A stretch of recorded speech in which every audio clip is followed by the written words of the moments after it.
ਸਾਰੇ ਹੀ ਮਾਣਯੋਗ ਅਤੇ ਸਤਿਕਾਰਤ ਸਰੋਤਿਆਂ ਨੂੰ ਪਿਆਰ ਸਤਿਕਾਰ ਸਹਿਤ ਨਿੱਘੀ ਜਿਹੀ ਸਤਿ ਸ੍ਰੀ ਅਕਾਲ। ਸਭ ਨੂੰ ਜੀ ਨੂੰ ਆਖਦੇ ਹਾਂ। ਸੋ ਪ੍ਰੋਗਰਾਮ ਦੇ ਵਿੱਚ ਆਪ ਸਭ ਦਾ ਸਵਾਗਤ ਹੈ। ਪ੍ਰੋਗਰਾਮ ਖਬਰ 'ਤੇ ਨਜ਼ਰ ਲੈ ਕੇ ਹਾਜ਼ਰ ਹੋ ਚੁੱਕੇ ਹਾਂ। ਆਪਣੇ ਨਾਲ ਜੁੜ ਰਹੇ ਨੇ ਪ੍ਰਵੀਨ ਸ਼ਰਮਾ ਜੀ। ਪ੍ਰਵੀਨ ਜੀ ਆਇਆਂ ਨੂੰ ਸਵਾਗਤ ਹੈ। ਸਤਿ ਸ੍ਰੀ ਅਕਾਲ। ਸਤਿ ਸ਼੍ਰੀ ਅਕਾਲ ਜੀ। ਔਰ ਇਸ ਵੇਲੇ ਵਿਸ਼ਵ ਭਰ ਦੇ ਵਿੱਚ ਜਿੰਨੇ ਵੀ ਸਰੋਤੇ ਸਾਨੂੰ ਪੰਜਾਬੀ ਰੇਡੀਓ USA ਤੇ ਸੁਣ ਰਹੇ ਨੇ, ਸਾਰਿਆਂ ਨੂੰ ਪਿਆਰ ਸਤਿ ਸ਼੍ਰੀ ਅਕਾਲ ਜੀ। ਪੂਰੀ ਟੀਮ ਨੂੰ ਪਿਆਰ ਸਤਿ ਸ਼੍ਰੀ ਅਕਾਲ ਜੀ।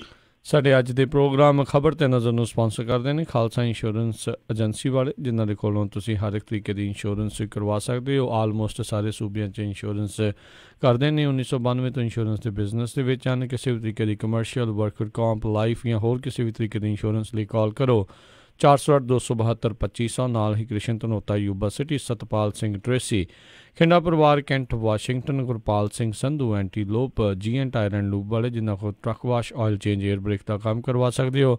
ਨਵੇਂ ਪੁਰਾਣੇ ਟਾਇਰ ਖਰੀਦ ਸਕਦੇ ਹੋ। ਸੈਂਟਾਨੈਲਾ ਮੰਡੇਲਾ 'ਚ ਲੋਕੇਸ਼ਨ ਨੇ। Call Nimma Sahota 209-277-0113। Chicago pizza with twist, ਜਿਨ੍ਹਾਂ ਕੋਲ ਹਰ ਤਰ੍ਹਾਂ ਦਾ veg, non veg, Indian style pizza order ਕਰ ਸਕਦੇ ਹੋ। ਬਹੁਤ ਸਾਰੀਆਂ ਲੋਕੇਸ਼ਨਸ ਨੇ। ਪੀਜ਼ਾ ਆਰਡਰ ਕਰਨ ਦੇ ਲਈ, ਲੋਕੇਸ਼ਨ ਦੀ ਜਾਣਕਾਰੀ ਲਈ ਵੈਬਸਾਈਟ ਵਿਜ਼ਿਟ ਕਰੋ chicagopizzatwist.com। ਅਤੇ West cost truck driving school ਵਾਲੇ, ਜਿਹੜਾ ਕਿ ਤੁਹਾਨੂੰ ਟਰੱਕ ਦਾ ਲਾਇਸੈਂਸ ਬਹੁਤ ਹੀ ਘੱਟ ਸਮੇਂ ਵਿੱਚ ਵਧੀਆ ਸਿਖਲਾਈ ਦੇ ਕੇ ਲੈਣ ਦੇ ਵਿੱਚ ਸਹਾਇਤਾ ਕਰਦੇ ਨੇ। ਕਾਲ ਅਜੀਤ ਅਟਵਾਲ 559-374-4541।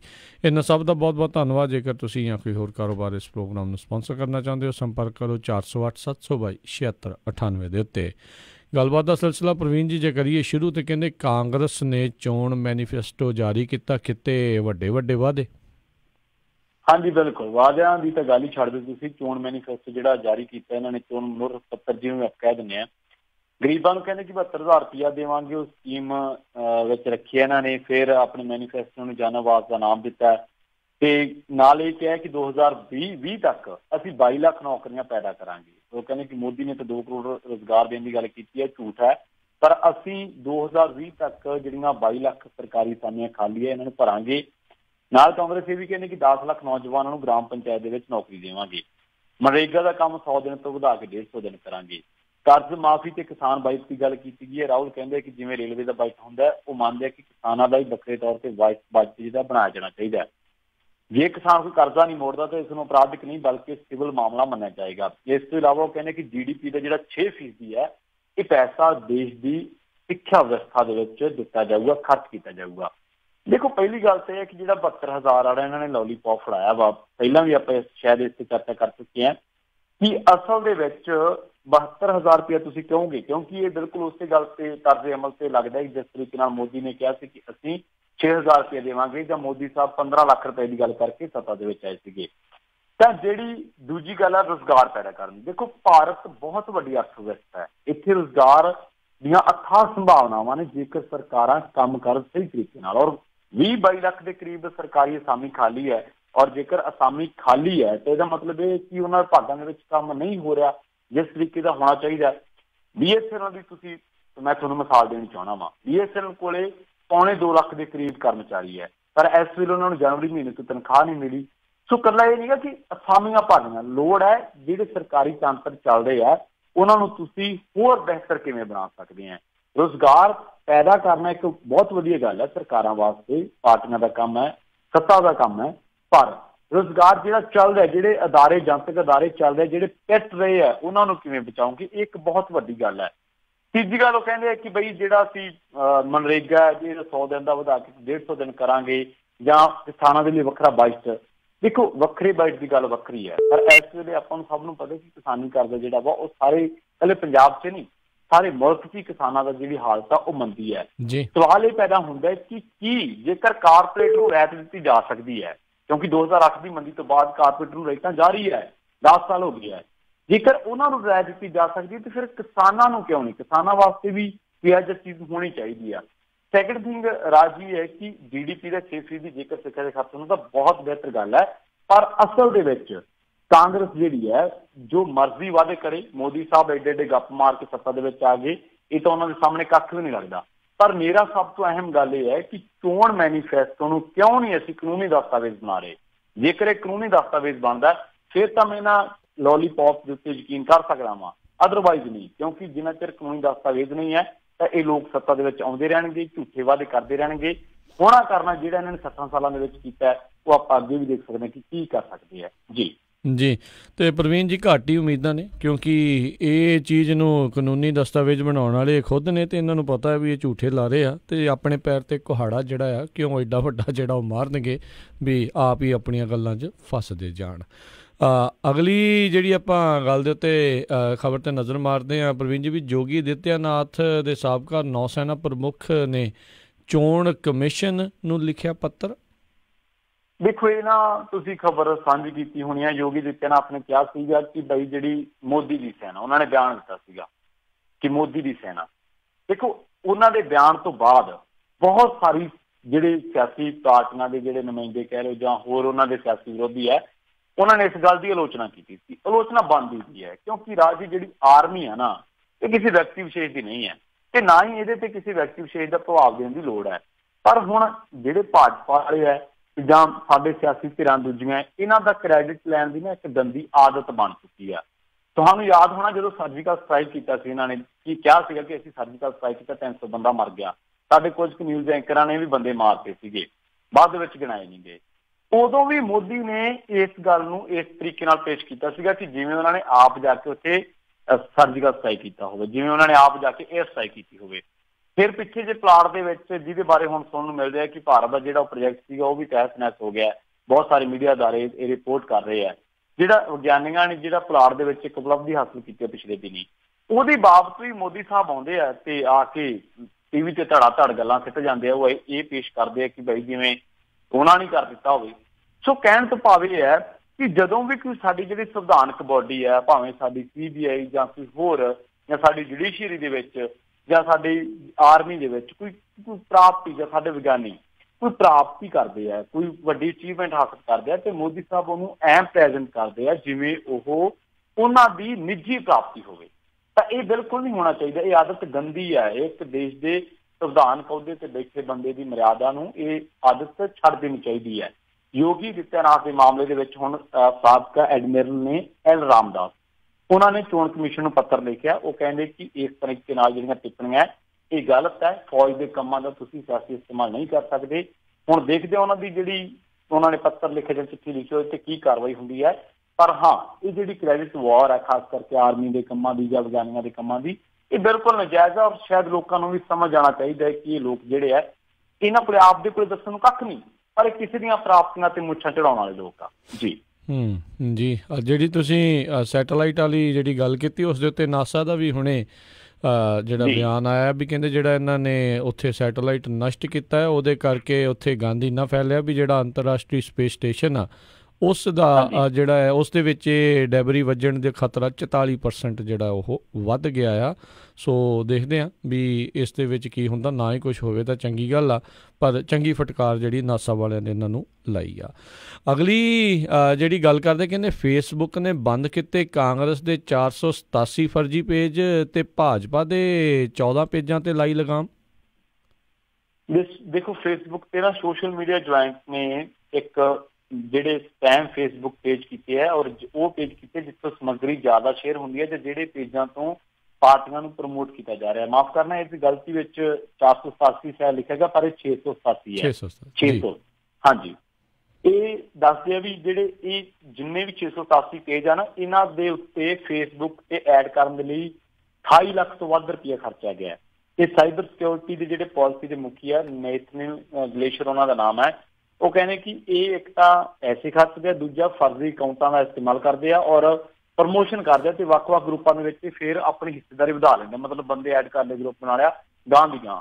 ਇੱਕ ਉਹਨਾਂ ਨੇ ਹੋਰ ਗੱਲ ਕਹੀ ਹੈ, ਉਹ ਕਹਿੰਦੇ ਕਿ ਸੋਸ਼ਲ ਮੀਡੀਆ ਕੰਪਨੀਆਂ, ਭਾਰਤ ਦੀ IT ਕੰਪਨੀ ਸਿਲਵਰ ਟੱਚ, ਇਹ ਵੀ ਭਾਜਪਾ ਸਮਰਥਿਤ ਇੱਕ ਪੇਜ ਚਲਾਉਂਦੀ ਹੈ ਜੀ, ਇੰਡੀਆ ਆਈ, ਤੇ ਉਹ ਵੀ ਦੱਸਦੇ ਆ ਵੀ ਇਹਨਾਂ ਨੇ ਵੀ ਲੱਖਾਂ ਰੁਪਇਆ ਖਰਚਤਾ ਇਸ ਪੇਜ ਵਾਲਿਆਂ ਨੇ ਵੀ ਸਿਰਫ ਆਪਦੀ ਐਡ ਕਰਨ ਵਾਸਤੇ। ਹੁਣ ਭਾਜਪਾ ਦੇ ਨਾਲ ਸੰਬੰਧਤ 15 ਪੇਜ ਜਾਂ ਹੋਰ ਜਿਹੜੇ ਗਰੁੱਪ ਹੈ ਜਾਂ ਖਾਤੇ ਹੈ, ਮੇਰੇ ਖਿਆਲ 19-20 ਦੇ ਕਰੀਬ ਹੈ, ਇਹਨਾਂ ਨੂੰ ਹਟਾਇਆ ਗਿਆ। ਦੂਜੇ ਪਾਸੇ ਕਾਂਗਰਸ ਦੇ ਹੈਗਾ 687 ਫਰਜ਼ੀ ਪੇਜ। ਦੇਖੋ, ਪਹਿਲੀ ਗੱਲ ਤਾਂ ਇਹ ਹੈ ਕਿ ਇੱਥੇ ਰਾਸ਼ਟਰਵਾਦ ਦੇ ਨਾਮ ਤੇ ਇੱਥੇ ਸਿਆਸੀ ਜਿਹੜੇ ਸਮਰਥਕ ਆ ਸਾਡੀਆਂ ਪਾਰਟੀਆਂ ਦੇ, ਉਹ ਭਗਤ ਆ, ਉਹਨਾਂ ਨੂੰ ਭਗਤ ਕਹਿ ਦਿੰਦੇ ਆਪਾਂ। ਉਹ ਕੀ ਕਰਦੇ ਕਿ ਕੁਛ ਵੀ ਕੀਤਾ, ਭਾਵੇਂ ਰਾਹੁਲ ਨੇ ਟਵੀਟ ਕੀਤਾ ਕੁਛ, ਭਾਵੇਂ ਕੁਛ ਵੀ ਮੋਦੀ ਨੇ, ਭਾਜਪਾ ਥੋੜੀ ਜ਼ਿਆਦਾ ਤੇਜ਼ ਹੈ ਇਹਨਾਂ ਮਾਮਲਿਆਂ ਦੇ ਵਿੱਚ, ਉਹ ਫਿਰ ਉਸ ਚੀਜ਼ ਨੂੰ ਹੋਰ ਸ਼ੇਅਰ ਕਰਦਾ ਗਾਂ ਦੀ ਗਾਂ ਫੇਸਬੁੱਕ, WhatsApp ਤੇ। ਤੇ ਇਸੇ ਤਰ੍ਹਾਂ ਹੀ ਇਸੇ ਤਰ੍ਹਾਂ ਦੇ ਅਮਲ ਤੇ ਕਾਂਗਰਸ ਦੇ ਬੰਦੇ ਕੰਮ ਕਰਦੇ ਆ, ਪੇਡ ਵੀ ਹੈ ਵਿੱਚ ਕਈ ਵਰਕਰ, IT ਸੈੱਲ ਬਹੁਤ ਵੱਡਾ ਭਾਜਪਾ ਦਾ। ਤਾਂ ਇਹ ਕੀ ਹੈ ਕਿ ਇਹ ਗਰੁੱਪ ਜਿਹੜੇ ਆ ਨਫ਼ਰਤ ਵੰਡਣ ਦਾ ਕੰਮ ਕਰਦੇ ਆ। ਮਸਲਨ ਕਿਸੇ ਨੇ ਕਹਿ ਤਾ ਕਿ ਬਈ ਫਲਾਣੇ ਥਾਂ ਗਊ ਮਾਰਤੀ ਤੇ ਉੱਥੇ ਜਿਹੜੀ ਸਥਿਤੀ ਆ ਉਹ ਇਸ ਤਰ੍ਹਾਂ ਨਾਲ ਤਣਾਅਪੂਰਨ ਹੋ ਰਹੀ ਹੈ, ਤਾਂ ਉਹ ਚੀਜ਼ ਮਿੰਟਾਂ ਸਕਿੰਟਾਂ ਦੇ ਵਿੱਚ ਵਿਦਨ 10 ਮਿੰਟਸ ਉਹ ਜਿਹੜੀ ਆ ਵਾਇਰਲ ਹੋ ਜਾਂਦੀ ਆ। ਉਹ ਹੋਰ ਤਣਾਅ ਕ੍ਰੀਏਟ ਕਰਦੀ ਹੈ। ਜਿੱਥੇ ਮਿਨੋਰਟੀਜ਼ ਨੇ ਉੱਥੇ ਹੋਰ ਸਗੋਂ ਇਹਨਾਂ ਚੀਜ਼ਾਂ ਨੂੰ ਬੜਾਵਾ ਮਿਲਦਾ ਹੈ। ਪਰ ਕਾਂਗਰਸ ਦੇ 687 ਤੇ ਭਾਜਪਾ ਦੇ 14 ਇਹ ਕਿਵੇਂ ਹੋ ਸਕਦਾ ਹੈ, ਜਦਕਿ ਭਾਜਪਾ ਸੋਸ਼ਲ ਮੀਡੀਆ ਤੇ ਸਭ ਤੋਂ ਜ਼ਿਆਦਾ ਖਰਚ ਕਰਨ ਵਾਲੀ ਪਾਰਟੀ ਹੈ। ਤਾਂ ਇਹ ਉੱਥੋਂ ਗੱਲਾਂ ਜੁੜਦੀਆਂ ਨੇ ਜਦੋਂ ਪਿੱਛੇ ਜੇ ਇਹਨਾਂ ਨੇ ਫੇਸਬੁੱਕ ਦੇ ਪੇਜ ਅਧਿਕਾਰੀਆਂ ਦੇ ਨਾਲ ਗੱਲਬਾਤ ਵੀ ਕੀਤੀ ਸੀ। ਮੋਦੀ ਸਾਹਿਬ ਬਕਾਇਦਾ ਫੇਸਬੁੱਕ ਦੇ ਅਫੀਸ਼ੀਅਲਸ ਦੇ ਨਾਲ ਮਿਲੇ ਸੀਗੇ। ਤਾਂ ਸਵਾਲ ਇਹ ਬਣਦਾ ਹੈ ਕਿ ਜੇਕਰ ਕਾਂਗਰਸ ਦੇ 687 ਪੇਜ ਬੰਦ ਹੋ ਸਕਦੇ ਆ ਤਾਂ ਭਾਜਪਾ ਦੇ ਹੀ 14 ਕਿਉਂ, ਤੇ ਦੂਜੀਆਂ ਪਾਰਟੀਆਂ ਜਿਹੜੀਆਂ ਖਾਸ ਕਰਕੇ ਖੇਤਰੀ ਹੈ ਉਹਨਾਂ ਦੇ ਬਾਰੇ ਫੇਸਬੁੱਕ ਕੀ ਆਪਣਾ ਏਜੰਡਾ ਰੱਖਦੀ ਹੈ, ਰੁੱਖ ਰੱਖਦੀ ਹੈ ਜੀ। ਜੀ ਅਗਲੀ ਗੱਲ ਕਰਦੇ, ਕਹਿੰਦੇ ਜਿਹੜਾ ਕਾਂਗਰਸ 70 ਸਾਲਾਂ 'ਚ ਨਹੀਂ ਕਰ ਸਕੀ ਇਹ ਅਸੀਂ 5 ਸਾਲਾਂ 'ਚ ਕਿਵੇਂ ਕਰ ਦਈਏ। ਮੋਦੀ ਦਾ ਬਿਆਨ ਆ, ਪਹਿਲੋਂ ਤਾਂ ਕਹਿੰਦੇ ਸੀ ਵੀ ਸਾਨੂੰ ਦਿਓ ਤਾਂ ਸਹੀ ਮੌਕਾ, ਅਸੀਂ ਤਾਂ ਕਰ ਦਾਂਗੇ ਸਭ ਕੁਝ। ਦੇਖੋ ਮਰੇ ਮੁੱਕਰੇ ਦਾ ਕੋਈ ਇਲਾਜ ਨਹੀਂ ਹੁੰਦਾ। ਆਪਣੇ ਪਿੰਡਾਂ ਦੇ ਵਿੱਚ ਆਮ ਹੀ ਇਹ ਕਹਾਵਤ ਆਪਾਂ ਵਰਤਦੇ ਹਾਂ। ਇਹ ਉਹੀ ਮੋਦੀ ਸਾਹਿਬ ਆ, ਪ੍ਰਧਾਨ ਸਾਹਿਬ ਆ, ਜਿਹੜੇ ਕਹਿੰਦੇ ਕਿ ਮੈਂ 18 ਘੰਟੇ ਕੰਮ ਕਰਦਾ। ਹੁਣ 18 ਘੰਟੇ ਕੰਮ ਜਹਾਜ਼ਾਂ 'ਚ ਬੈਠੇ ਵੀ 18 ਘੰਟੇ ਕੰਮ ਕਰੀ ਜਾਂਦੇ ਆ, ਸਮਝ ਨਹੀਂ ਆਉਂਦੀ। ਮਤਲਬ ਵਿਦੇਸ਼ੀ ਯਾਤਰਾਵਾਂ ਦਾ ਤਾਂ ਇਹਨਾਂ ਨੇ ਰਿਕਾਰਡ ਤੋੜ ਦਿੱਤਾ ਨਾ। ਇਹ ਪਟਨਾ ਦੇ ਵਿੱਚ ਨਾ ਬੋਲ ਰਹੇ ਸੀ ਰੈਲੀ ਨੂੰ, ਜਮੋਈ ਉੱਥੇ ਇਲਾਕਾ ਪੈਂਦਾ, ਉੱਥੇ ਇਹ ਸੰਬੋਧਨ ਕਰ ਰਹੇ ਸੀਗੇ। ਉਹ ਕਹਿੰਦੇ ਵੀ ਅਸੀਂ ਹੁਣ ਕਿਵੇਂ, ਤੁਸੀਂ ਕਹਿੰਦੇ ਸਾਨੂੰ ਵੀ ਅਸੀਂ ਜਿਹੜਾ ਕਾਂਗਰਸ 70 ਸਾਲਾਂ 'ਚ ਨਹੀਂ ਕਰ ਸਕੀ ਤੇ ਅਸੀਂ 7 ਮਹੀਨਿਆਂ 'ਚ ਕਿਵੇਂ ਕਰ ਦੇਗੀ, ਜਦਕਿ ਇਹੀ ਬੰਦਾ ਵਾ ਜਿਹੜਾ ਕਦੇ ਕਹਿਣਾ ਹੁੰਦਾ ਸੀਗਾ ਵੀ 7 ਮਹੀਨੇ ਦੇ ਦਿਓ, ਤੁਸੀਂ ਕਾਂਗਰਸ ਨੂੰ 7 ਸਾਲ ਦਿੱਤੇ, ਮੈਨੂੰ 7 ਮਹੀਨੇ ਦੇ ਦਿਓ, ਮੈਂ ਤੁਹਾਡੇ ਦੇਸ਼ ਦਾ ਮਤਲਬ ਤਕਦੀਰ ਬਦਲ ਦੂੰਗਾ। ਪਰ ਅੱਜ ਇਹੀ ਬੰਦਾ ਮੁੱਕਰ ਗਿਆ, ਕਹਿੰਦਾ ਕਿ ਨਹੀਂ ਅਸੀਂ 7 ਮਹੀਨਿਆਂ ਦੇ ਵਿੱਚ ਕਿਵੇਂ ਕਰ ਦਈਏ, ਯਾਨੀ ਕਿ ਇੱਕ ਮੌਕਾ ਹੋਰ ਭਾਲਦਾ ਵਾ। ਹੁਣ ਭਲੇ ਮਾਨਸ ਜੇਕਰ ਤੁਸੀਂ ਕਹਿੰਦੇ ਹੋ ਕਿ ਕਾਂਗਰਸ 70 ਸਾਲਾਂ 'ਚ ਨਹੀਂ ਕਰ ਸਕੀ, ਜੇ ਕਾਂਗਰਸ 70 ਸਾਲਾਂ ਦੇ ਵਿੱਚ ਕੱਖ ਨਹੀਂ ਕਰ ਸਕੀ, ਚਲੋ ਭਾਰਤ ਨੇ ਤਰੱਕੀ ਕੀਤੀ, ਭਾਰਤ ਅੱਜ ਜਿਹੜੀਆਂ ਮੱਲਾਂ ਤੇ ਮਾਰਦੇ ਆ, ਥਾਪੀਆਂ ਮਾਰਦੇ ਆ, ਉਹਨਾਂ ਦੇ ਵਿੱਚ ਬਹੁਤੀਆਂ ਸਾਬਕਾ ਪ੍ਰਧਾਨ ਮੰਤਰੀ ਡਾਕਟਰ ਮਨਮੋਹਨ ਸਿੰਘ ਦੀਆਂ ਨੇ ਜਿਹੜੀਆਂ ਮਜ਼ਾਇਲਾਂ ਦੇ ਬਟਨ ਨੱਪਦੇ ਆ, ਉਹ ਉਸ ਬੰਦੇ ਦੇ ਪ੍ਰੋਗਰਾਮ ਹੈ। ਨਹਿਰੂ ਨੂੰ ਅਸੀਂ ਕਹਿੰਦੇ ਕਿ ਉਹ ਬੰਦੇ ਨੇ ਫਲਾਂ ਸੀ, ਪਰ ਅੱਜ ਜਿੱਥੇ ਅਸੀਂ ਖੜੇ ਹਾਂ IT ਦੇ ਵਿੱਚ ਜੋ ਇਸਰੋ ਜਾਂ ਹੋਰ ਜਿਹੜੇ ਸਾਡੇ ਵੱਡੇ ਜਿਹੜੀਆਂ ਡਿਵੈਲਪ ਚੀਜ਼ਾਂ ਨੇ, ਤਾਂ ਉਹਨਾਂ ਦੇ ਵਿੱਚ ਨਹਿਰੂ ਦਾ ਬਹੁਤ ਵੱਡਾ ਯੋਗਦਾਨ ਹੈ। ਪਰ ਇਹ ਬੰਦੇ ਕੀ ਕਰਦੇ, ਇਹਨਾਂ ਦੇ ਰਾਜਕਾਲ ਦੇ ਵਿੱਚ ਕੀ ਹੋਇਆ, ਨੋਟਬੰਦੀ ਆਈ ਹੈ, GST ਆਈ ਹੈ, ਮਿਨੋਰਟੀਜ਼, ਪੌਵਰਟੀ, ਗਰੀਬੀ, ਅਨਪੜ੍ਹਤਾ ਉੱਤੇ ਕਿੰਨੀਆਂ ਰਿਪੋਰਟਾਂ ਆਈਆਂ ਜਿੱਥੇ ਤੁਸੀਂ ਪੰਜਾਬੀ ਰੇਡੀਓ ਅਸੀਂ ਸਮੇਂ-ਸਮੇਂ ਤੇ ਸਾਂਝੀਆਂ ਕੀਤੀਆਂ। ਇਹਨਾਂ ਨੇ ਕੀ ਕੀਤਾ, ਸਿਰਫ ਕੂੜ ਪ੍ਰਚਾਰ ਕੀਤਾ। 50 ਸਾਲਾਂ ਦੇ ਵਿੱਚ ਦੇਸ਼ ਦੀ GDP 45 ਸਾਲਾਂ ਦਾ ਰਿਕਾਰਡ ਤੋੜਤਾ ਵਾ ਅਸੀਂ ਬੇਰੁਜ਼ਗਾਰੀ ਦੇ ਮਾਮਲੇ ਦੇ ਵਿੱਚ। GDP ਨੂੰ ਮੂੰਹ ਮੂੰਹ ਕਰਤਾ ਸੀ ਇਹ ਬੰਦੇ ਨੇ, ਤੇ ਅੱਜ ਕਹਿੰਦਾ ਕਿ 5 ਸਾਲ ਹੋਰ ਦੇ ਦਿਓ। ਸੋ ਮੁਕਰਨ ਦੀ ਮੇਰਾ ਖਿਆਲ ਹੈ ਕਿ ਇਦੋਂ ਵੱਡੀ ਮਿਸਾਲ ਨਹੀਂ ਹੋ ਸਕਦੀ ਜੀ। ਜੀ ਬਿਲਕੁਲ। ਅਗਲੀ ਗੱਲ ਕਰਦੇ, ਕਹਿੰਦੇ ਚੰਡੀਗੜ੍ਹ ਲੋਕ ਸਭਾ ਹਲਕੇ ਤੋਂ ਪਵਨ ਕੁਮਾਰ ਬਾਂਸਲ ਹੋਣਗੇ ਕਾਂਗਰਸ ਦੇ ਉਮੀਦਵਾਰ। ਹਾਂਜੀ, ਇਹ ਮੇਰਾ ਖਿਆਲ ਹੈ ਕਿ ਜਦੋਂ ਤੋਂ ਖਬਰ ਆਈ ਹੈ ਨਾ ਬੜੀ ਵੇਟ ਸੀ ਇਸ ਖਬਰ ਦੀ। ਚੰਡੀਗੜ੍ਹ ਤੇ ਲੋਕਾਂ ਦੀ ਬੜੀ ਨਜ਼ਰ ਸੀ, ਹਾਲਾਂਕਿ ਪੰਜਾਬ ਦੀਆਂ 13 ਸੀਟਾਂ ਤੇ ਨਜ਼ਰ ਹੈ ਲੋਕਾਂ ਦੀ, ਪਰ ਚੰਡੀਗੜ੍ਹ ਦੇ ਵਿੱਚ ਇਹ ਸੀਗਾ ਕਿਉਂਕਿ ਉੱਥੋਂ ਮਨੀਸ਼ ਤਿਵਾੜੀ ਸਾਬਕਾ ਸੂਚਨਾ ਪ੍ਰਸਾਰਣ ਮੰਤਰੀ, ਕੇਂਦਰੀ ਮੰਤਰੀ, ਤੇ ਨਵਜੋਤ ਕੌਰ ਸਿੱਧੂ ਉਹ ਦੌੜ ਦੇ ਵਿੱਚ ਸੀਗੇ। ਨਵਜੋਤ ਕੌਰ ਸਿੱਧੂ even ਉੱਥੇ ਜਿਹੜੀਆਂ ਡਿਬੇਟਸ ਹੁੰਦੀਆਂ ਸੀਗੀਆਂ ਉਹਨਾਂ ਦੇ ਵਿੱਚ ਪਾਰਟੀਸਪੇਟ ਕਰਦੇ ਰਹੇ ਆ। ਉਹ ਬਕਾਇਦਾ ਉੱਥੇ 23-24 ਪਿੰਡ ਆ ਚੰਡੀਗੜ੍ਹ ਦੇ ਨਾਲ ਲੱਗਦੇ, ਉਹਨਾਂ ਦੇ ਵਿੱਚ ਵੀ ਜਾਂਦੇ ਰਹੇ ਆ। ਪਰ ਪਵਨ ਕੁਮਾਰ ਬਾਂਸਲ ਦੇ ਨਾਂ ਦਾ ਐਲਾਨ ਕਰ ਦਿੱਤਾ। ਜਿਹੜੀ ਚੋਣ ਕਮੇਟੀ ਦੀ ਮੀਟਿੰਗ ਹੋਈ ਹੈ ਕਾਂਗਰਸ ਦੀ, ਉਹਦੇ ਵਿੱਚ ਹੁਣ ਦੇਖੋ ਦੋ ਚੀਜ਼ਾਂ ਨੇ। ਪਹਿਲੀ ਗੱਲ ਤੇ ਕਿ ਨਵਜੋਤ ਸਿੱਧੂ ਨੂੰ ਕਹਿ ਸਕਦੇ ਆ ਕਿ ਝਟਕਾ ਲੱਗਿਆ, ਕਿਉਂਕਿ ਨਵਜੋਤ ਸਿੰਘ ਸਿੱਧੂ ਕਿਤੇ ਨਾ ਕਿਤੇ ਨਵਜੋਤ ਕੌਰ ਸਿੱਧੂ ਦੀ ਤਰਫਦਾਰੀ ਕਰਦੇ ਸੀਗੇ। ਪਾਰਟੀ ਹਲਕਿਆਂ ਦੇ ਵਿੱਚ ਜਦੋਂ ਵਿਚਰਦੇ ਸੀ ਤਾਂ ਮੰਨਿਆ ਜਾਂਦਾ ਸੀਗਾ ਕਿ ਸ਼ਾਇਦ ਉਹ ਸਟਾਰ ਪ੍ਰਚਾਰਕ ਦਾ ਪ੍ਰਭਾਵ ਦੇਣਗੇ ਔਰ ਨਵਜੋਤ ਕੌਰ ਸਿੱਧੂ ਨੂੰ ਸ਼ਾਇਦ ਟਿਕਟ ਦਿਵਾਉਣਗੇ। ਦੂਜੀ ਗੱਲ ਇਹ ਕਿ ਅਸੀਂ ਇਹ ਨਹੀਂ ਕਹਿ ਸਕਦੇ ਕਿ ਹੁਣੇ ਸਿੱਧੂ ਪਰਿਵਾਰ ਹਾਸ਼ੀਏ ਤੇ ਚਲਾ ਗਿਆ, ਕਿਉਂਕਿ ਬਠਿੰਡੇ ਤੋਂ ਜਿਹੜੇ ਸਿਆਸੀ ਸਮੀਕਰਨ ਬਣ ਰਹੇ ਆ ਉਹ ਇਹ ਬਣ ਰਿਹਾ ਕਿ ਕਾਂਗਰਸ ਸੋਚ ਵਿਚਾਰ ਕਰ ਰਹੀ ਹੈ ਕਿਸੇ ਔਰਤ ਉਮੀਦਵਾਰ ਨੂੰ ਹਰਸਿਮਰਤ ਕੌਰ ਬਾਦਲ ਦੇ ਸਾਹਮਣੇ ਮੈਦਾਨ ਦੇ ਵਿੱਚ ਉਤਾਰਿਆ ਜਾਵੇ। ਹੁਣ ਉਹ ਔਰਤ ਉਮੀਦਵਾਰ ਵੀਨੂ ਬਾਦਲ ਯਾਨੀ ਕਿ ਮਨਪ੍ਰੀਤ ਬਾਦਲ ਦੀ ਪਤਨੀ, ਜਾਂ ਫਿਰ ਹੋ ਸਕਦਾ ਕਿਤੇ ਨਵਜੋਤ ਕੌਰ ਸਿੱਧੂ ਹੋ ਸਕਦੇ। ਸੋ ਹੁਣ ਜਿਹੜੇ ਸਿਆਸੀ ਮਾਹਰ ਹੈ ਉਹਨਾਂ ਦੀ ਅਟਕਲ ਇਹੀ ਹੈ ਕਿ ਚੰਡੀਗੜ੍ਹ ਤੋਂ ਹਲਕਾ ਸ਼ਾਇਦ ਉਹਨਾਂ ਨੂੰ ਟਿਕਟ ਨਹੀਂ ਦਿੱਤੀ ਗਈ, ਤਾਂ ਜਿਹੜਾ ਪ੍ਰਭਾਵ ਹੈ ਕਿਤੇ ਨਾ ਕਿਤੇ ਜਿਹੜਾ ਬਠਿੰਡਾ ਲੋਕ ਸਭਾ ਹਲਕੇ ਵਿੱਚ ਜਿਹੜਾ ਔਰਤ ਉਮੀਦਵਾਰ ਬਾਰੇ ਚਰਚਾ ਹੈ ਤਾਂ ਉੱਥੇ ਕਿਤੇ ਨਾ ਕਿਤੇ ਨਵਜੋਤ ਕੌਰ ਸਿੱਧੂ ਦਾ ਨੰਬਰ ਲੱਗ ਸਕਦਾ ਹੈ। ਪਰ ਜੇ ਨਾ ਲੱਗਿਆ ਫਿਰ ਸ਼ਾਇਦ ਸਟਾਰ ਪ੍ਰਚਾਰਕ ਸਾਹਿਬ ਨੂੰ ਥੋੜਾ ਜਿਹਾ ਮਹਿਸੂਸ ਹੋਊਗੀ ਗੱਲ ਕਿ ਮੇਰੀ ਪਤਨੀ ਨੂੰ ਟਿਕਟ ਨਹੀਂ ਦਿੱਤੀ। ਹਾਲਾਂਕਿ ਉਹੀ ਲੋਕ ਨੇ ਜਿਹੜੇ ਕਹਿੰਦੇ ਕਿ ਇੱਕ ਪਰਿਵਾਰ ਦੇ ਵਿੱਚ 2 ਟਿਕਟਾਂ ਨਹੀਂ ਦਿੱਤੀਆਂ ਜਾ ਸਕਦੀਆਂ। ਜੀ ਅਗਲੀ ਜਿਹੜੀ ਗੱਲ ਕਰਦੇ, ਕਹਿੰਦੇ ਹਰਿਆਣਾ ਸਰਕਾਰ ਨੇ ਸਿੱਟ ਨੂੰ ਡੇਰਾ ਮੁਖੀ ਨੂੰ ਮਿਲਣ ਦੀ ਨਹੀਂ ਦਿੱਤੀ ਇਜਾਜ਼ਤ। ਦੇਖੋ ਇਹ ਨਾ ਜਿਹੜੀ ਬਹਿਬਲ ਕਲਾਂ ਜਾਂ ਕੋਟਕਪੂਰਾ ਦੇ ਵਿੱਚ ਜਿਹੜੇ ਗੋਲੀकांड ਵਾਪਰੇ ਸੀ, 2 ਸਾਡੇ ਸਿੱਖ ਨੌਜਵਾਨ ਸ਼ਹੀਦ ਹੋਏ ਸੀਗੇ, ਉਹਨਾਂ ਮਾਮਲਿਆਂ ਦੀ ਜਾਂਚ ਕਰ ਰਹੀ ਹੈ ਵਿਸ਼ੇਸ਼ ਜਾਂਚ ਟੀਮ। ਤੇ ਰੋਹਤਕ ਦੇ ਵਿੱਚ ਸਨਾਰੀਆ ਜੇਲ੍ਹ ਦੇ ਵਿੱਚ ਉਹਨਾਂ ਨੇ ਰਾਮ ਰਹੀਮ ਕੋਲ ਪੁੱਛਗਿੱਛ ਕਰਨੀ ਸੀਗੀ ਤੇ ਉੱਥੇ ਹਰਿਆਣਾ ਸਰਕਾਰ ਨੇ ਅੜਿੱਕਾ ਲਾਤਾ। ਉਹ ਕਹਿੰਦੇ ਕਿ SIT ਨੂੰ ਡੇਰਾ ਮੁਖੀ ਨੂੰ ਨਹੀਂ ਮਿਲਣ ਦਿੱਤਾ ਜਾ ਸਕਦਾ ਤੇ ਸੁਰੱਖਿਆ ਦਾ ਹਵਾਲਾ ਦਿੱਤਾ ਉਹਨਾਂ ਨੇ। ਤੇ ਇਸੇ ਕਰਕੇ ਉਹ ਕਹਿੰਦੇ ਕਿ ਅਰਜ਼ੀ ਤੁਹਾਡੀ ਅਸੀਂ ਰੱਖ ਲੈਂਦੇ ਹਾਂ ਤੇ ਨਾਲ ਹੀ ਹੈ ਕਿ 2-3 ਦਿਨਾਂ ਬਾਅਦ ਉਹਨਾਂ ਨੇ ਕਿਹਾ ਕਿ ਜੇਲ੍ਹ ਪ੍ਰਸ਼ਾਸਨ ਜਿਹੜਾ 2-3 ਦਿਨਾਂ ਬਾਅਦ ਅਸੀਂ ਸਥਿਤੀ ਜਿਹੜੀ ਆ ਉਹ ਸਾਫ਼ ਕਰਾਂਗੇ। ਦੇਖੋ ਬਹੁਤ ਜਿਹੜੇ ਇਹਦੇ 'ਚ ਚਰਚਾ ਇਹ ਹੋ ਸਕਦੀ ਹੈ ਕਿ ਜੇਕਰ ਇਹਨਾਂ ਨੇ ਜਦੋਂ ਸਮਾਂ ਮੰਗਿਆ ਸੀ ਜਾਂ ਜਦੋਂ ਇਹਨਾਂ ਨੇ ਕਿਹਾ ਸੀਗਾ ਕਿ ਅਸੀਂ ਉੱਥੇ ਜਾਵਾਂਗੇ ਤਾਂ ਪਹਿਲਾਂ ਵੀ ਇਹ ਚੀਜ਼ਾਂ ਵਿਚਾਰੀਆਂ ਜਾ ਸਕਦੀਆਂ ਸੀ, ਕਿਉਂਕਿ ਮੀਡੀਆ ਦੇ ਵਿੱਚ ਲਗਾਤਾਰ ਇਹ ਚਰਚਾ ਸੀਗੀ 7-8 ਦਿਨਾਂ ਤੋਂ ਕਿ ਡੇਰਾ ਮੁਖੀ ਤੋਂ ਪੁੱਛ ਕੇ ਜਿਹੜੀ ਆ ਉਹ ਹੋਣੀ ਚਾਹੀਦੀ ਹੈ। SIT ਨੇ ਵੀ ਪਹਿਲਾਂ ਸਿਕਿਉਰਿਟੀ ਰੀਜ਼ਨਸ ਨੂੰ ਜਾਂ ਹੋਰ ਚੀਜ਼ਾਂ ਨੂੰ ਧਿਆਨ ਦੇ ਵਿੱਚ ਰੱਖਣਾ ਸੀਗਾ। ਬਾਕੀ ਜਿਹੜੀ ਹਰਿਆਣਾ ਸਰਕਾਰ ਨੇ ਇੰਨੇ ਬੰਦੇ ਮਰਾਤੇ ਪੰਚਕੂਲਾ ਦੇ ਵਿੱਚ, ਉਹ ਵੀ ਸੁਰੱਖਿਆ ਕਾਰਨਾਂ ਦਾ ਹਵਾਲਾ ਦੇਵੇ ਤਾਂ ਥੋੜੀ ਜਿਹੀ ਸਥਿਤੀ ਹਾਸੋਹੀਣੀ ਹੈ। ਪਰ ਹਾਂ ਇਹ ਜ਼ਰੂਰ ਹੈ ਕਿ ਜੇਕਰ ਡੇਰਾ ਮੁਖੀ ਤੋਂ ਪੁੱਛਗਿੱਛ ਹੁੰਦੀ ਹੈ ਤਾਂ ਬਾਦਲ ਪਰਿਵਾਰ ਦੇ ਨੇੜੇ SIT ਬਹੁਤ ਛੇਤੀ ਪਹੁੰਚ ਜੂਗੀ। ਔਰ ਮੈਨੂੰ ਲੱਗਦਾ ਹੈ ਕਿ ਸ਼ਾਇਦ ਜਿਸ ਤਰੀਕੇ ਨਾਲ SIT ਫਾਸਟ ਫਾਰਵਰਡ ਹੋ ਚੁੱਕੀ ਹੈ ਇਸ ਮਾਮਲੇ ਦੇ ਵਿੱਚ, ਹੋ ਸਕਦਾ ਕਿ 2-3 ਦਿਨਾਂ ਬਾਅਦ ਜੋ ਵੀ ਫੈਸਲਾ ਆਵੇ ਜਾਂ ਕਾਨੂੰਨੀ ਕੋਈ ਵੋਟ ਆਸਰਾ ਲੈ ਕੇ ਕੋਰਟ ਦੇ ਥਰੂ ਕਿਸੇ ਤਰੀਕੇ ਨਾਲ SIT ਸ਼ਾਇਦ ਡੇਰਾ ਮੁਖੀ ਤੋਂ ਪੁੱਛਗਿੱਛ ਤਾਂ ਜ਼ਰੂਰ ਕਰੇਗੀ। ਜੀ ਅਗਲੀ ਖਬਰ ਤੇ ਨਜ਼ਰ ਮਾਰਦੇ, ਕਹਿੰਦੇ ਲੁਧਿਆਣੇ ਵਿੱਚ ਕਾਂਗਰਸ ਦੇ ਜ਼ਿਲ੍ਹਾ ਪ੍ਰਧਾਨ ਨੇ ਭਾਜਪਾ ਦੇ ਕੇਂਦਰੀ ਮੰਤਰੀ ਤੇ ਮਾਣਹਾਨੀ ਦਾ ਮੁਕੱਦਮਾ ਠੋਕਿਆ। ਦੇਖੋ ਇਹਨਾਂ ਅਸ਼ਵਨੀ ਸ਼ਰਮਾ ਨੇ ਜ਼ਿਲ੍ਹਾ ਕਾਂਗਰਸ ਦੇ ਪ੍ਰਧਾਨ ਤੇ ਇਹਨਾਂ ਨੇ ਕੇਂਦਰੀ ਮੰਤਰੀ ਮਹੇਸ਼ ਸ਼ਰਮਾ ਉਹਨਾਂ ਤੇ 5 ਕਰੋੜ ਰੁਪਏ ਦੀ ਮਾਣਹਾਨੀ ਦਾ ਮੁਕੱਦਮਾ ਦਰਜ ਕਰਾਇਆ ਤੇ ਲੀਗਲ ਨੋਟਿਸ ਭਿਜਵਾ ਦਿੱਤਾ। ਉਹ ਕਹਿੰਦੇ ਕਿ 16 ਮਾਰਚ ਦੀ ਗੱਲ ਹੈ ਜਦੋਂ ਉੱਤਰ ਪ੍ਰਦੇਸ਼ ਦੇ ਸਿਕੰਦਰਾਬਾਦ ਦੇ ਵਿੱਚ ਇੱਕ ਰੈਲੀ ਨੂੰ ਸੰਬੋਧਿਤ ਕਰ ਰਹੇ ਸੀਗੇ ਮਹੇਸ਼ ਸ਼ਰਮਾ, ਕੇਂਦਰੀ ਮੰਤਰੀ ਭਾਜਪਾ ਦੇ, ਤੇ ਉਹਨਾਂ ਨੇ ਰਾਹੁਲ ਗਾਂਧੀ ਤੇ ਪਾਰਟੀ ਜਨਰਲ ਸਕੱਤਰ ਪ੍ਰਿਯੰਕਾ ਵਾਡਰਾ ਦੇ ਲਈ ਇਤਰਾਜ਼ਯੋਗ ਸ਼ਬਦਾਂ ਦੀ ਵਰਤੋਂ ਕੀਤੀ ਸੀ ਤੇ ਔਰਤਾਂ ਦੇ ਮਾਨ ਸਨਮਾਨ ਨੂੰ ਠੇਸ ਪਹੁੰਚਾਈ ਸੀ। ਦੇਖੋ ਰਾਜ ਜੀ, ਸਾਡੇ ਦੇਸ਼ ਦੇ ਵਿੱਚ ਜਿਹੜੀਆਂ ਮਾਣਹਾਨੀਆਂ ਨੇ ਨਾ ਆ ਜਿਹੜੀਆਂ ਸਿਆਸੀ ਲੋਕ ਕਰਦੇ ਆ, ਇਹਨਾਂ ਦੀ ਕੋਈ ਠੋਸ ਕਾਰਵਾਈ ਨਹੀਂ ਹੁੰਦੀ। ਉਹ ਗੱਲ ਵੱਖਰੀ ਹੈ ਕਿ ਅਰਵਿੰਦ ਕੇਜਰੀਵਾਲ ਵਰਗੇ ਲੋਕ ਕਈ ਵਾਰੀ ਅਦਬ ਦੀ ਮਾਫੀ ਮੰਗ ਜਾਂਦੇ ਆ, ਪਰ ਇਹ ਮੇਰੇ ਹਿਸਾਬ ਨਾਲ ਇਹ ਟਿਕਦੇ ਨਹੀਂ ਜੇ। 20 ਦਿਨ ਚਰਚਾ ਹੁੰਦੀ ਹੈ ਜਾਂ ਮਹੀਨਾ ਖੰਡ ਕਹਿ ਲਓ, ਉਸ ਤੋਂ ਬਾਅਦ ਮਾਣਹਾਨੀਆਂ ਕਿੰਨੇ ਪਈਆਂ, ਕਿੰਨੇ ਆਗੂਆਂ ਦੇ ਨਾਮ ਲਿਆ ਜਾ ਸਕਦਾ, ਸੰਜੇ ਸਿੰਘ ਦਾ ਨਾਮ ਲਿਆ ਜਾ ਸਕਦਾ, ਹੋਰ ਕਿੰਨੇ ਆਗੂ ਜਿਨ੍ਹਾਂ ਨੇ ਮਾਣਹਾਨੀਆਂ ਜਿਹੜੇ ਚੱਲ ਰਹੇ ਨੇ, ਜਿਨ੍ਹਾਂ ਨੇ ਠੋਕੀਆਂ ਹੋਈਆਂ, ਪਰ ਇਹ ਕੇਸ ਬਹੁਤ ਹੀ ਟਿਕਦੇ ਨਹੀਂ ਗੇ। ਮੇਰੇ ਕਹਿਣ ਤੋਂ ਮਤਲਬ ਇਹ ਆ ਜੀ।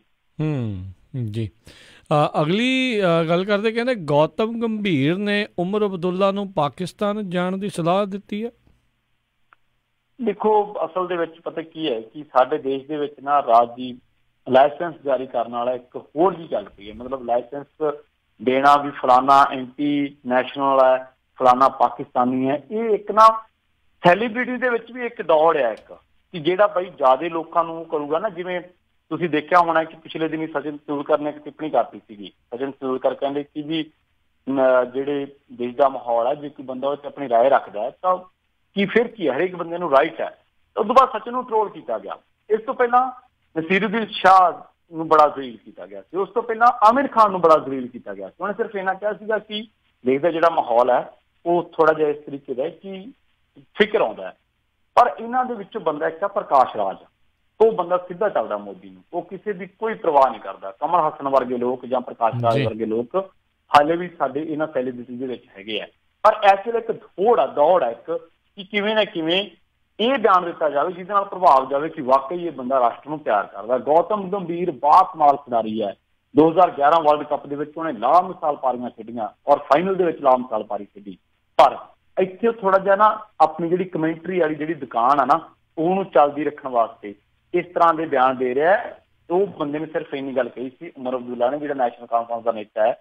ਉਹ ਕਹਿੰਦਾ ਕਿ ਸਾਡੀ ਜਿਹੜੀ ਮੰਗ ਆ ਨਾ, ਸਾਡਾ ਝੰਡਾ ਵੱਖਰਾ ਵਾ, ਸਾਡੀਆਂ ਰਾਜਧਾਨੀਆਂ ਵੱਖਰੀਆਂ ਵਾ, ਅਸੀਂ ਆਪਦਾ ਜਿਹੜਾ ਪਹਿਲਾਂ ਇਹਨਾਂ ਦਾ ਇੱਕ ਰਾਸ਼ਟਰਪਤੀ ਵੀ ਅਲੱਗ ਹੁੰਦਾ ਸੀਗਾ, ਪ੍ਰਧਾਨ ਮੰਤਰੀ ਵੀ ਅਲੱਗ ਹੁੰਦਾ ਸੀਗਾ। ਤਾਂ ਉਹ ਕਹਿੰਦਾ ਸਾਨੂੰ ਉਹ ਚੀਜ਼ਾਂ ਦੇ ਦਿਓ। ਤਾਂ ਉਹਨਾਂ ਦਾ ਤਾਂ ਰਾਈਟ ਆ ਮੰਗਣਾ, ਪਰ ਅਸੀਂ ਇੱਧਰੋਂ ਕੀ ਕਹਿ ਰਹੇ ਹਾਂ, ਅਸੀਂ ਕਹਿ ਰਹੇ ਹਾਂ ਕਿ ਜਿਹੜਾ ਮੰਗਦਾ ਵਾ, ਜਿਹੜਾ ਰਾਈਟ ਮੰਗਦਾ ਉਹ ਐਂਟੀ ਨੇਸ਼ਨ ਹੈ, ਉਹ ਪਾਕਿਸਤਾਨ ਜਾਵੇ। ਇੱਕ ਗੌਤਮ ਗੰਭੀਰ ਹੋ ਗਿਆ, ਭਾਜਪਾ ਦੇ ਵਿੱਚ ਸੱਜਰਾ ਸ਼ਾਮਲ ਹੋਇਆ, ਪਾਣ ਚੜੀ ਵੀ ਹੈ। ਇੱਕ ਇਹਨਾਂ ਦਾ ਰਹੇਗਾ ਨੇਤਾ ਗਿਰੀਰਾਜ ਸਿੰਘ, ਉਹ ਵੀ ਮਾਂ ਦਾ ਸ਼ੇਰ ਜਦੋਂ ਬਿਆਨ ਦੇਊਗਾ ਉਹ ਹੱਥ 'ਚ ਹੀ ਲੱਗਦਾ ਲਾਇਸੈਂਸ ਤੇ, ਹਰੇਕ ਨੂੰ ਕਹਿ ਦਿੰਦਾ ਕਿ ਜਿਹੜਾ ਵੀ ਭਾਜਪਾ ਨੂੰ ਕੁਛ ਕਵੇ, ਮੋਦੀ ਨੂੰ ਕੁਛ ਕਵੇ, ਅਮਿਤ ਸ਼ਾਹ ਨੂੰ ਕੁਛ ਕਵੇ, ਉਹਨੂੰ ਕਹਿਣਾ ਕਿ ਭਾਈ ਤੂੰ ਤਾਂ ਪਾਕਿਸਤਾਨ ਜਾ ਵੜਾ, ਜਦਕਿ ਇਹਨਾਂ ਨੇ ਡਿਸਾਈਡ ਨਹੀਂ ਕਰਨਾ, ਮੁਲਕ ਜਿਹੜਾ ਵਾ ਉਹ ਸਾਰਿਆਂ ਦਾ। ਜੀ ਜੀ ਜੀ ਬਿਲਕੁਲ, ਦੇਖਦੇ ਹਾਂ ਕੀ ਬਣਦਾ ਆ। ਅਤੇ ਇਹਦੇ ਵੀ ਚਰਚੇ ਜਿਹੜੇ ਆ ਤੇਜ਼ ਨੇ ਵੈਸੇ, ਮੈਨੂੰ ਲੱਗਦਾ ਗੌਤਮ ਗੰਭੀਰ ਦੇ ਵੀ, ਇਹਨੂੰ ਵੀ ਜਿਹੜੀ ਆ ਟਿਕਟ ਮਿਲੇ ਦਿੱਲੀ ਦੇ ਵਿੱਚੋਂ। ਬਿਲਕੁਲ ਬਿਲਕੁਲ, ਐਵੇਂ ਨਹੀਂ ਜਿਹੜਾ ਇੰਨਾ ਚਰਚੇ ਨੇ ਜੀ, ਐਵੇਂ ਨਹੀਂ ਇੰਨਾ ਕੁਛ ਜਿਹੜਾ ਬੋਲੀ ਜਾਂਦਾ, ਟਿਕਟ ਅਗਲੀ ਆਪਣੀ ਪੱਕੀ ਕਰਨ ਦਿਆ ਆ, ਹੋਰ ਨਹੀਂ ਚੱਕਰ ਜੀ। ਅਤੇ ਬਹੁਤ ਬਹੁਤ ਤੁਹਾਡਾ ਧੰਨਵਾਦ ਪ੍ਰਵੀਨ ਸ਼ਰਮਾ ਜੀ, ਤੁਸੀਂ ਸਾਡੇ ਨਾਲ ਜੁੜੇ, ਇਹਨਾਂ ਖਬਰਾਂ ਬਾਰੇ ਜਾਣਕਾਰੀ ਦਿੱਤੀਆਂ। ਅਗਲੀ ਵਾਰ ਤੱਕ ਮਿਹਰਬਾਨੀ, ਪਿਆਰ ਭਰੀ ਸਤਿ ਸ਼੍ਰੀ ਅਕਾਲ ਜੀ। ਸਤਿ ਸ਼੍ਰੀ ਅਕਾਲ ਜੀ। ਅਤੇ ਸਰੋਤਿਓ, ਇੱਥੇ ਜੀ ਸਾਡੇ ਅੱਜ ਦਾ ਇਹ ਪ੍ਰੋਗਰਾਮ ਸਮਾਪਤ। ਮਿਲਾਂਗੇ ਤੁਹਾਨੂੰ ਅਗਲੀ ਵਾਰ, ਉਦੋਂ ਤੱਕ ਲਈ ਮੇਰੇ ਵੱਲੋਂ ਵੀ ਪਿਆਰ ਭਰੀ ਸਤਿ ਸ਼੍ਰੀ ਅਕਾਲ। ਜਿਉਂਦੇ ਵਾਸਤੇ ਰਹੋ, ਹੱਸਦੇ ਖੇਡਦੇ ਰਹੋ, ਸੁਣਦੇ ਰਹੋ ਪੰਜਾਬੀ ਰੇਡੀਓ USA।